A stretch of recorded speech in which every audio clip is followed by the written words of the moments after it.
I rescued my nephew from foster care, but his mother tried to take him back. Now I'm fighting for our family and peace. I'm a 28-year-old woman working as a remote product manager for a tech company. And for the first time in my adult life, I've actually built a routine I like. I never wanted children and have said so openly, which in my family is practically a sin. If you had been at our family reunion last weekend, you'd swear I was committing some moral crime by simply living child-free.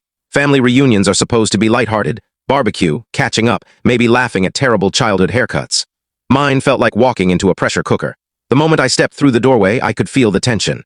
Aunts trading glances, cousins whispering, forced smiles stretched too wide. I wasn't even out of my coat when the first blow landed. "You're still single?" My cousin Patricia, 35, a mom of 3 and a constant mommy blogger, practically shouted it across the kitchen. She was in her usual spot, holding court as she passed around her youngest child's school photos. "Must be nice having all that spare time. What do you even do with yourself?" I kept a polite smile plastered on, because debating with Patricia is like yelling into the wind. But of course, she wasn't the only one with opinions. One relative chimed in about how life only truly starts after having kids. Another told me it wasn't too late to adopt, but it gets harder the older you get. It was like they had rehearsed the entire performance beforehand, an orchestrated critique disguised as concern. Even my mother joined the chorus, insisting I was wasting my best years, reassuring me I'd regret not becoming a mom. My father nodded along, commenting how they would have loved more grandchildren.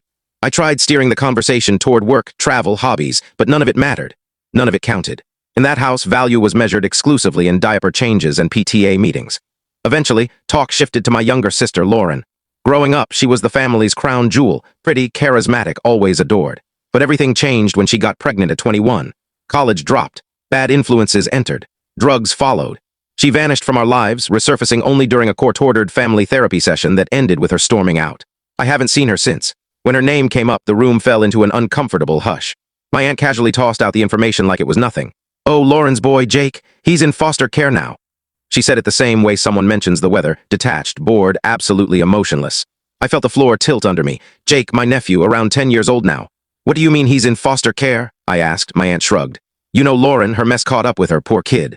But what can you do?" Everyone else just continued eating and chatting, as if she hadn't just revealed that a child in our own family was alone in the system. I grilled my parents next. They brushed me off. "You wouldn't understand," my mother said. "It's complicated," my father added. The rest of the night blurred. All I could think about was a 10-year-old boy, my blood, drifting from home to home while the people lecturing me about family values couldn't even spare him a mention. When I got home, I couldn't sleep. I kept picturing him, alone, scared, forgotten. My anger simmered until it boiled over. I can't share the full story here, but if you want the whole truth, the full video is in the description below. And don't forget to like, follow, and subscribe for more.